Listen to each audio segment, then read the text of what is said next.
Hi everyone, आज हम लोग बात करेंगे number of homomorphism from a finite group to another finite group. और for this first we will state first isomorphism theorem and also known as FIT, first isomorphism theorem.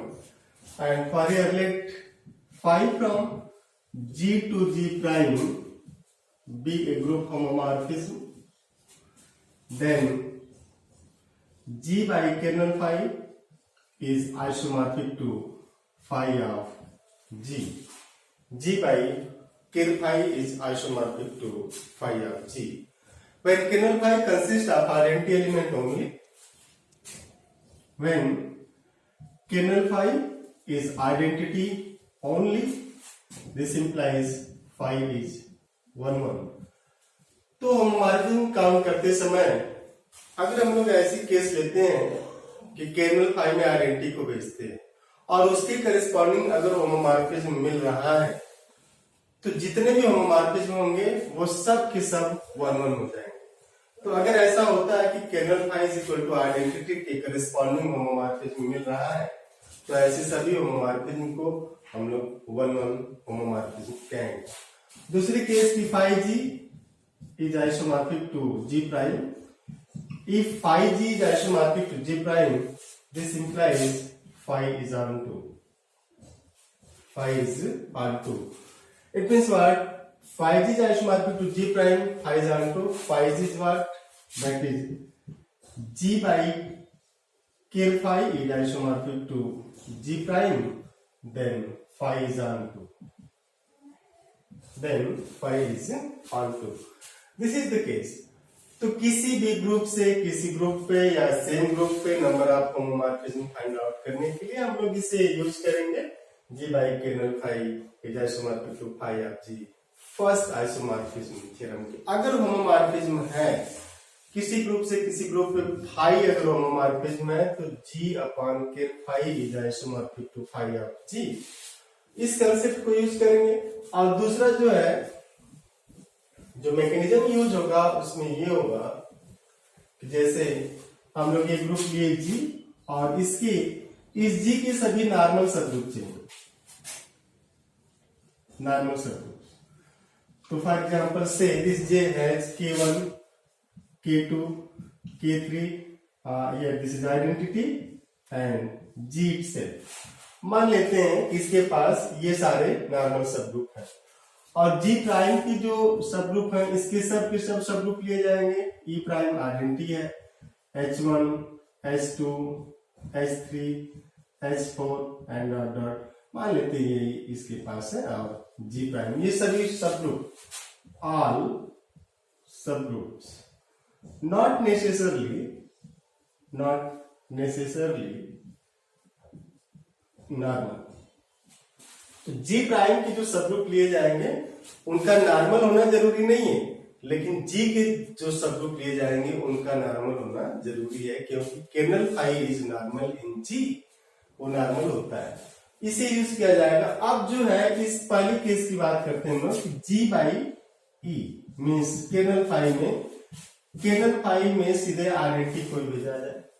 अगर G by E इसके corresponding इधर कोई subgroup है, ये जो इसके subgroup है इसमें से कोई भी सबग्रुप हो जिसके आइसोमॉर्फिक ये होता, मान लेते हैं हम कि H1 है, लेट H1, तो G by identity isomorphic to H1। अगर ऐसा मिल गया कि H1 है, एक से ज्यादा सबग्रुप हो सकता है, H2 भी हो सकता है, H3 भी हो सकता है। तो अगर हम लोग लेते हैं कि G by identity isomorphic to H1 only, then number of homomorphism phi from G to G prime corresponding to this case is equal to for kernel phi is what is equal to order of odd H1। इस kernel phi में identity के corresponding, ये total number की बात हम लोग नहीं कर रहे हैं कि G से G प्राइम पे टोटल नहीं बता रहा, ये वो केस बता रहा है जिस केस में आइडेंटिटी कर्नल में जाएगा। तो जो H1 है इसके ऑटोमॉर्फिज्म की बात की जाएगी। Aut H1 is how much the number of automorphism of H1, that is number of isomorphism from H1 to H1, that is number of bijective homomorphism from H1 to H1. इसे count करेंगे। और अगर ऐसा हुआ कि इसमें एक और सब ग्रुप आता है जिसके लिए G/this is isomorphic to say H3, तो इस केस में क्या करेंगे आप H3 का ऑटोमॉर्फिज्म ले आएंगे और इस तरीके से जितने भी ऑटोमॉर्फिज्म मिलेंगे सभी ऑटोमॉर्फिज्म को ऐड कर दिया जाएगा, वही बताएगा number of homomorphism from this group G to G prime. ये कितने होमोमॉर्फिज्म होंगे, आइडेंटिटी के करेस्पॉन्डिंग कितने होंगे, वो सब के सब 1 1 हो जाएंगे। हम लोग एक छोटा सा एग्जांपल कंसीडर करते हैं, आप देखिएगा। Let G and G prime both are here, let both are K4। G और G प्राइम दोनों K4 ले लिए जाए, K4 से K4 पे identity A B C K4, identity A B C K4, ये सब इसके सब ग्रुप है। और since K4 is abelian, K4 is the smallest non cyclic group of order 4। 4 ऑर्डर का जो नॉन साइक्लिक ग्रुप है वो K4 है, isomorphic to Z2 plus Z2, and this is known as Klein's 4 group. और इसके जितने भी सब ग्रुप हैं सब के सब नॉर्मल होते हैं। तो हम लोग पहले केस को कंसिडर करें कि आइडेंटिटी भेजा जाए कर्नल में कि let kernel of 5 is identity. तो उस केस में क्या होगा, K4 upon E and this is isomorphic to K4। और इसमें identity A B C K4 है, तो K4 क्या आइसोमॉर्फिक होगा, it means what, this structure is isomorphic to K4 and automorphism of K4 is equal to 6, means number of 1 1 and 2 homomorphism from K4 to K4 is 6, ये 6 आएगा। दूसरी case ली जाए जब K4 upon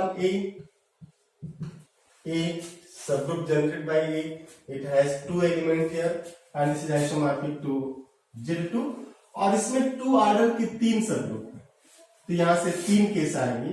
this is isomorphic to A, isomorphic to B, isomorphic to C, and this is isomorphic to Z2, isomorphic to Z2, isomorphic to Z2, and since art Z2 is 1, means number of automorphism of Z2 is 1, and this implies order art Z2 is 1, art Z2 is 1, here art Z2 is 1। तो 1 2 3 इस A के corresponding 3 homomorphism मिले और इसके corresponding identity के corresponding 6 मिले।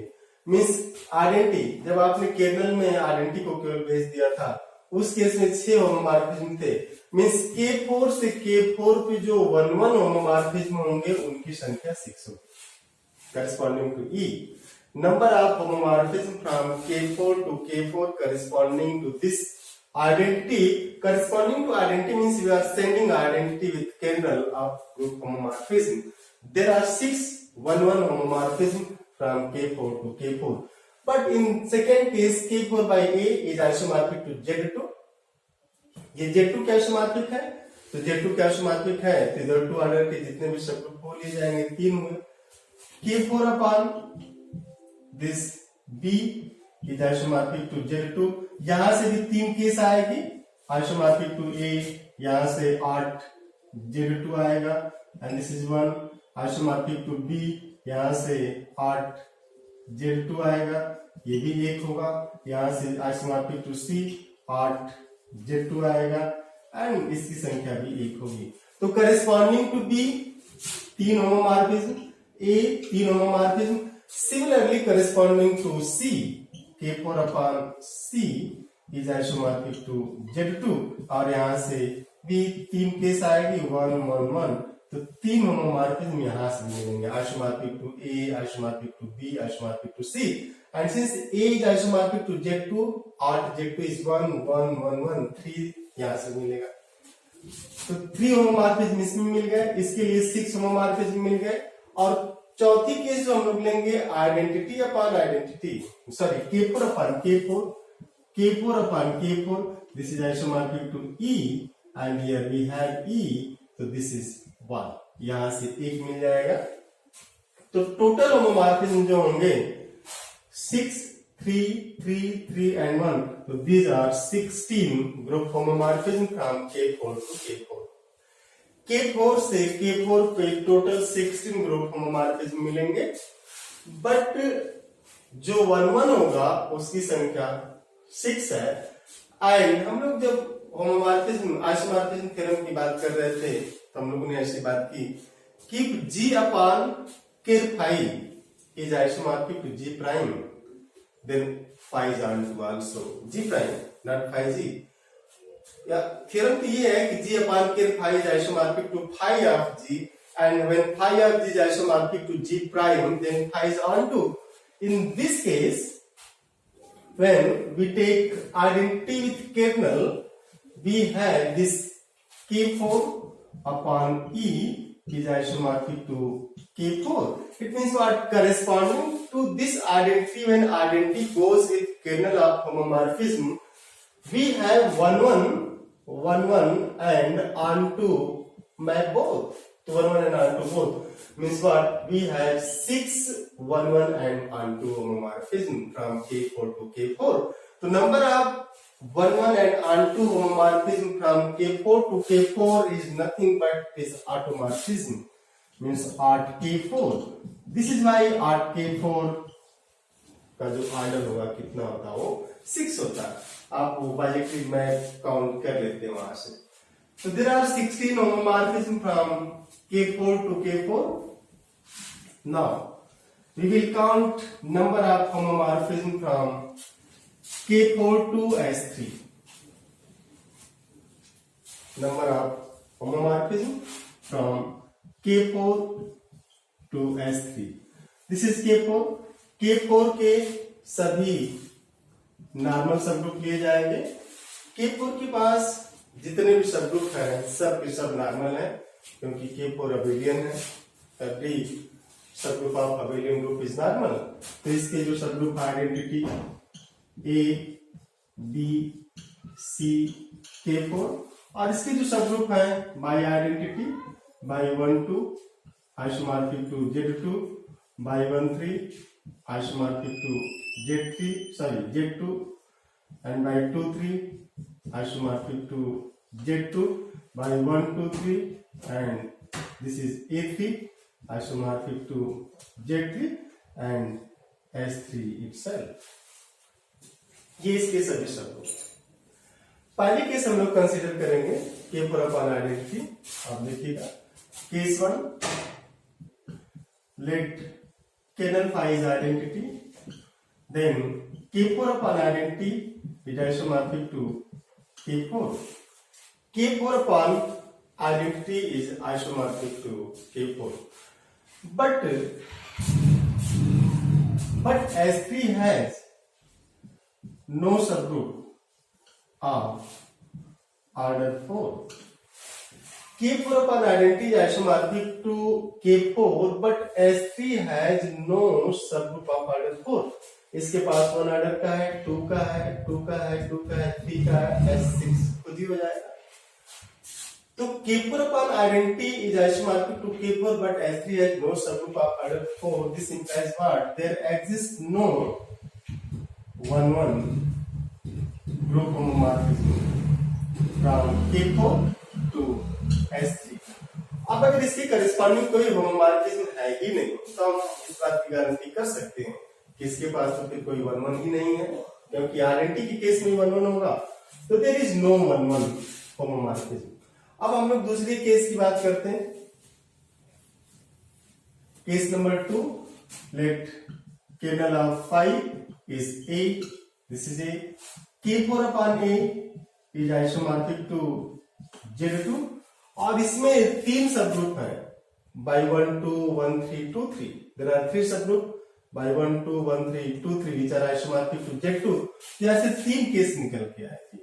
And since order of art Z2 is equal to 1, means number of automorphism means number of bijective homomorphism from Z2 to Z2 is 1.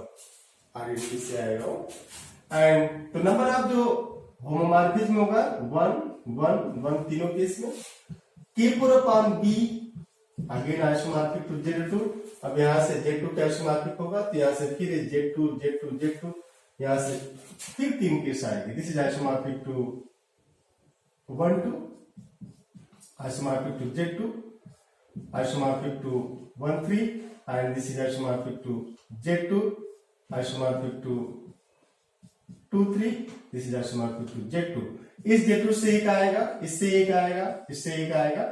तो इससे B से भी आपके पास 3 होमोमॉर्फिज्म मिले, A से 3 मिले, आइडेंटिटी के केस में कोई नहीं मिला. C के केस में जब आप आएंगे तो आप देखिए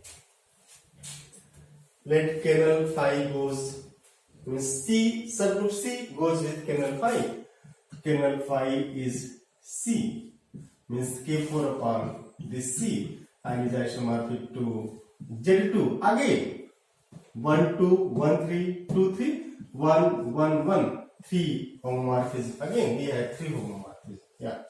And last case K4 upon K4 is isomorphic to E identity. और आइडेंटिटी इसमें एक है, इसका मतलब ये इसके आइसोमॉर्फिक होगा आइडेंटिटी की. तो एक सबग्रुप एक होमोमॉर्फिज्म इसके करेस्पॉन्डिंग मिलेगा.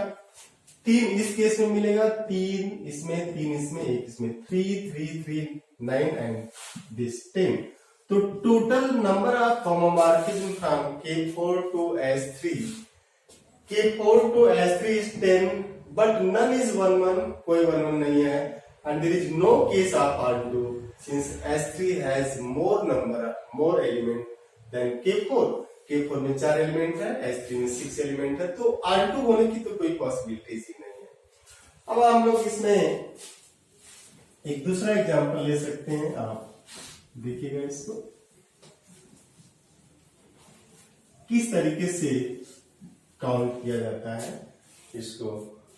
Late here from S3 to S4 number of homomorphism from S3 to S4. Or as we know that S4 has 30 subgroup and 9 subgroup of order 2, 4 subgroup of order 3, 7 subgroup of order 4 out of which 3 are cyclic and 4 are non-cyclic, 4 subgroup of order 6 and 3 subgroup of order 8, 1 subgroup of order 12 A4 and S4 itself. तो इसके जो subgroup होंगे हम लोग इसमें लिख लेते हैं टोटल. फर्स्ट तो आइडेंटिटी है. 9 सबग्रुप है जो कि आइसोमॉर्फिक टू Z2 है. 4 सबग्रुप है आइसोमॉर्फिक टू Z3 है. 7 सबग्रुप है आइसोमॉर्फिक टू 7 सबग्रुप है 4 ऑर्डर के, जिसमें से आइसोमॉर्फिक टू Z3 है 3 और 4 है जो कि आइसोमॉर्फिक टू K4 है. ये Z3 नहीं Z4 है K4. तो 4 ऑर्डर के 7 subgroup. S4 has 7 subgroup of order 4 order के 7 सबग्रुप है and 4 subgroup of order 6 isomorphic to S3 and 3 subgroup of order 8 isomorphic to S3 और D6 and isomorphic to D8. 1 subgroup is A4 and 1 is your S4. ये इसके subgroup होंगे total.